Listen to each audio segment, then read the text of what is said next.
Hello students, so today we will start with a new chapter. The name of the chapter is writing skills. So let's begin the chapter. Chapter 19, writing skills. First we'll know about paragraph writing. What is paragraph writing? How to write a good paragraph. Paragraph writing क्या होती है और हम कैसे एक अच्छा paragraph लिख देते हैं. Introduction. Practice of writing a paragraph is essential for good writing. Paragraphs helps to break up the large chunks of text and make the content easier for readers to digest. Four essential elements of a good paragraph are. अब writing अगर जब हम paragraph लिखते हैं तो वो ज़रूरी होता है उसमें कुछ चीज़ों का ध्यान रखना कि कैसे हम बड़े-बड़े टेक्स्ट को ब्रेक कैसे करें, ये हमें पता लग जाता है।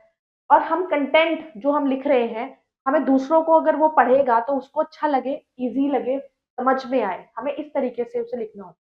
तो 4 एसेंशियल एलिमेंट होते हैं एक अच्छे पैराग्राफ के यूनिटी, ऑर्डर पता होना चाहिए, coherence, completeness, value points, reading habit train होता है, vocabulary building, collect all the points in your mind. जब भी आप पैराग्राफ लिखते हो तो उसमें बहुत सारी चीज़ों का ध्यान रखते हैं। तो इससे क्या होता है रीडिंग हैबिट आपकी अच्छी हो जाती है, आपकी वोकैबुलरी एनहांस होती है और आपके दिमाग में पॉइंट्स आते हैं नए-नए। आप उन्हें कलेक्ट करते हो, अगर आपको किसी भी एक टॉपिक दे दिया जाए तो आप पहले उससे रिलेटेड चीज़ों को इकट्ठी करोगे और फिर आप लिखना शुरू करोगे। तो फॉलो CODER जैसे कलेक्ट करोगे आप पहले उस टॉपिक से रिलेटेड चीज़ें सारी, फिर उनको ऑर्डर में लगाओगे कि पहले क्या, पहले दूसरे क्या हुआ, फिर एक उसको ड्राफ्ट करोगे, फिर उसमें एडिट करोगे जो थोड़ा बहुत अगर आपको चेंज करना है और फिर उसको दोबारा से रिवाइज। ट्रीज, अभी एक पैराग्राफ है ट्रीज के ऊपर। Trees are very important for all of us, can not live without them and they are produce oxygen which is essential to live. Trees हमारे लिए बहुत जरूरी है, हम रह नहीं सकते हैं ट्रीज के बिना क्योंकि हम सारा सर्वाइवल सारा उसी पर बेस है। They give us firewood, timber and rubber. हम यूज करते हैं वुड टू बिल्ड हाउस बनाने के लिए, furniture and other necessary tools. Not only this but they provide us with medicine, gum and food. They soak carbon dioxide and make our environment better. They protect water resources under the ground. Trees provide us with cool shades under which we rest when the sun is scorching. हमें shade provide करता है, जब तेज तेज धूप होती है हमें shade मिलता है। वाटर प्रोटेक्ट, वाटर रिसोर्सेज को जो प्रोटेक्ट करना भी ट्रीज का काम होता है। We should preserve trees and plants with great care and grow more and more trees to save our earth. उसी तरीके से आपका है ये वैल्यू ऑफ गेम्स, आपको ऐसे ही पैराग्राफ उसका है। Now this is a worksheet, write short paragraph, topics आपको गिवन है, इस पर आपको पैराग्राफ्स फ्रेम करने हैं। Then next is your diary writing. Introduction. Diary writing क्या होता है? A diary entry is a section of writing where you record your personal feelings. Your diary is a safe place where you can be honest and candid about your feelings, thoughts and opinion. Diary writing होती है जो आप अपनी personal चीजें लिखते हो अपनी diary के अंदर, अपनी थॉट्स, अपनी फीलिंग्स, आपका दिन कैसा गया, आप क्या फील करते हो, कैसा अच्छा लगा, बुरा लगा, तो अपने सारे इमोशंस, अपनी सारी फीलिंग्स हम एक डायरी में लिखते हैं। That is the thing which is personal. Tips, date your entries. जब भी आप डायरी लिखो तो मेंशन करो किस डेट में आपने लिखी है, आपके लिए अच्छा रहेगा क्योंकि इससे क्या होता है whenever we are writing such things तो हमें याद रहता है कि तब हम कैसा फील करते थे या हमारे साथ क्या हुआ उस डेट को। देन टॉपिक उठाइए कोई भी, नेचुरली लिखिए, इसमें आपको कुछ किसी को दिखाना नहीं है, दैट इज योर पर्सनल। तो हमें नेचुरली जो हमारे माइंड में आ रहा है वो हम सब लिखेंगे। Be truthful, make it a habit. और ट्रुथफुल रहना है, एटलीस्ट जो चीज आपकी पर्सनल है, डायरी आपको लिखनी है तो उसके लिए आपको ट्रुथफुल रहना है और उसको एक हैबिट में डालिए। ये एक सैम्पल डायरी एंट्री है, डेट आपने लिखा, टाइम, डेट, फिर आप लिखोगे dear diary, today I feel like celebrating with my near and dear ones as it is the first snowfall of the season. अब आपने लिखा स्नोफॉल, इसमें है स्नोफॉल के बारे में कि पहले स्नोफॉल का एक्सपीरियंस को शेयर कर रही है। I am enjoying every bit of it, the snow has almost engulfed the entire valley. Trees, the rooftops and vehicles, they are all covered with snow. It has been snowing since morning. Scene outside is extraordinarily beautiful. Though it is chilling, I along with my family is savoring the hot and sizzling halfway mom has prepared. I love it. So these are the worksheets given and here are the diary entries which you have to write. Then next is your notice writing. How we write the notice. Notice एक short printed handwritten article होता है which can observe or take note of. The following points should be kept to mind while writing a notice.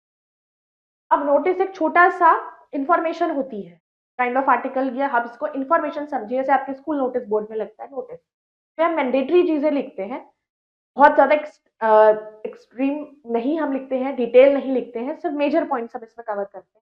और ये notice को ध्यान रख, जब भी लिखते हैं तो कुछ चीज़ों का हमें ध्यान रखना होता है।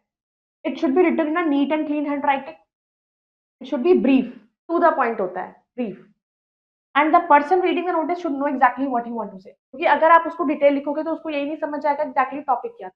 हेडिंग डालोगे, आप बताओगे एक नोटिस दे रहे हो तो आपको ये मेंशन करना है बस उसमें कि वो किस बारे में है, अगर कोई फंक्शन है तो वो किस डेट को है, कब है, क्या चार्जेस है, बस वो नोटिस आपको पहुंचाना है। नाउ रीड दीज नोटिसेस, जैसे कि स्कूल ने नोटिस दिया, स्कूल का नेम आ गया या सिटी अगर लिखना चाहें नोटिस। अब हेडिंग आ गई आपकी डांस क्लब, डेट मेंशन करेंगे, all students taking part in the classical dance event please be ready for a late rehearsal on Saturday, also inform your parents about. बस इतना इन्फॉर्मेशन अपने पेरेंट्स को पहुंचानी थी, नोटिस दे दी। कौन दे रहा है, नेम एंड एक्टिविटी इंचार्ज, उसकी डेजिग्नेशन। नोटिस हमेशा बॉक्स में लिखा जाता है, विदाउट बॉक्स नोटिस नहीं लिखा जाता। Same here, school name, notice, heading, date. Following students have been selected to represent the school at the inter-school cricket matches में ये बच्चे select हुए, इनके names हो गए रोहित शर्मा, शुभम ठाकुर, भुवन कुमार, सिद्धार्थ कुमार, अभिराम सेठ, राजेंद्र राघव, दीप मेहता, जॉसन, एंड फिर अपना नेम और designation. So these are again a worksheet and your questions of notices which you have to write it down. फिर आता है आपका story writing. Right a story based on the picture given below, use the given outline for help, can add details of your own, give suitable title of the story. जब भी आपको story writing लिखने को आएगी, आपके पास outlines होंगी, आपको उस आउटलाइंस की हेल्प से ही पूरी स्टोरी फ्रेम करनी है। और फिर उसके लिए मेनी टाइम्स आपके पास टाइटल भी नहीं होता, तो आपको टाइटल भी उसके बेस पर आपको बताना है। तो here the hints are given, और इस हिंट्स के बेस में, जैसे कि फॉक्स और क्रेन की स्टोरी है ये। अब फॉक्स ने क्रेन को इनवाइट किया था लंच पे, तो उसने कैसा ट्रीटमेंट दिया, फिर जब क्रेन ने इनवाइट किया तो उसने कैसा ट्रीटमेंट दिया, तो क्या लेसन आपको मिला, क्या मॉरल था, वो आप बताओगे। This is a worksheet, right a story on the basis of the outline given below, और ये आपके पास हिंट्स है। नेक्स्ट आता है आपका letter writing. Letter writing can be fun, it is an essential skill that children need to develop with time. Letter writing एक fun होता है, तो ये हर टाइम टू टाइम आपको लिखना आना चाहिए। Encouraging children to write at an early age will help them improve their communication. अगर आप जितना कम एज से ही इसको लिखना स्टार्ट कर दोगे, आपको हैबिट बन जाएगी, आपकी स्किल्स अच्छी हो जाएंगी। A good letter results when we say exactly what we want to say using an appropriate tone. अच्छा लेटर वो होता है जब हम exactly जो हम उसमें कहना चाहते हैं, जो उसमें प्रॉब्लम होती है, उसको हम अच्छे से एक्सप्लेन कर सकें। A good letter should include all the relevant information, उसमें होनी चाहिए, वो भी टॉपिक है उससे रिलेटेड चीजें उसमें सब मेंशन होनी चाहिए। Avoid spelling and grammatical and careless mistake. Keep your sentence short and use simple language. Be as if you are talking to the reader, क्योंकि आपको रीडर के पॉइंट ऑफ व्यू से लेटर लिखना है। आप किसी एडिटर को लिखोगे, किसी म्यूनिसिपल कॉर्पोरेशन को लिख रहे हो, या किसी पर्सन को लिख रहे हो ऐसे स्कूल में, तो आपको चीजें क्लियर करनी है, तो इसको इजी लैंग्वेज में लिखे ताकि रीडर को समझ आए। And avoid using passive voice, हम नहीं use. Types of letter, letters दो तरह के होते हैं, formal and informal. Letter to our principal, editor, any official. Formal letter जब अपनी प्रिंसिपल को लिखोगे या किसी एडिटर को लिखोगे, किसी म्यूनिसिपल अथॉरिटी को लिखोगे, वो फॉर्मल हो जाता है। Letter to a relative, family member, friends, वो इनफॉर्मल हो।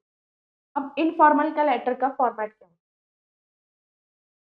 इनफॉर्मल में बस सेंडर का एड्रेस, यहाँ पर आप सेंडर का एड्रेस लिख सकते हैं, डेट मेंशन करोगे, सैल्यूटेशन में डियर, और अपने कजन को लिख रहे हो तो उसका नेम, फ्रेंड को लिख रहे हो तो उसका, फिर आपको पूरा एक्सप्लेन करोगे कि किस चीज के ऊपर है लेटर, आप उन्हें इनवाइट कर रहे हो या उनको थैंक्स कर रहे हो या फिर उनको आप कॉन्ग्रेचुलेट कर रहे हो, तो जो भी है। फिर आप closing compliments, give my regards to uncle aunt, give my regards to your parents, फिर योर्स अफेक्शनेटली, योर्स ट्रूली, अपना नाम। This is an writer to your uncle thanking him for the birthday present. अब आपके uncle ने आपको birthday present send किया, वो खुद नहीं आ पाए, उसके लिए आपने लेटर लिख रहे हो, तो ये इनफॉर्मल है।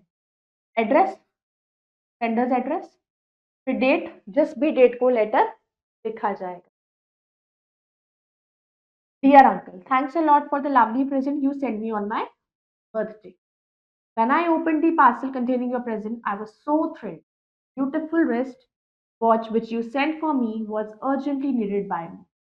All my friends, they have appreciated very much. क्या भेजा उन्होंने? जो भी गिफ्ट आपने भेजा मुझे बहुत अच्छा लगा, मेरे फ्रेंड्स को बहुत अच्छा लगा, उन्होंने अप्रिशिएट किया। Golden chain is really very attractive as usual. You did not forget my birthday. I'm really grateful to you for your care and affection. With utmost love and regards to you and auntie. Lot of thanks. Yours affectionately. ऐसे ही write an application to the principal of your school for leave as you have to attend your elder brother's marriage. तो आप formal लिख रहे हो, application लिख रहे हो, to the principal है, स्कूल नेम जो आपके स्कूल का नाम है, जिस डेट को आप लिख रहे हो, रिस्पेक्टेड सर या रिस्पेक्टेड मैडम, डिपेंड्स कि आपकी प्रिंसिपल मैडम है या sir. With due respect, I beg to state that my brother's marriage will take place on 10th May. पहले आपको ये बताना है कि मैरिज कब है. फिर आप बताओगे, so I'm unable to attend the class as I have to arrange so many things to manage. Ceremony wear. Kindly grant me leave for 3 days from 10th to 12th of May. Oblige. कब से कब तक आपको leave चाहिए वो आप mention. Thanking you, yours obediently, name, roll number, class. Then comes a worksheet. These are the letters which you have to practice it and write at home. And the more you will practice, you will be able to understand how you have to write them. So I hope you all have understood this chapter. You all can go through all these writing skills and do the rest exercises. We'll meet in the next video. Then bye bye. Take care.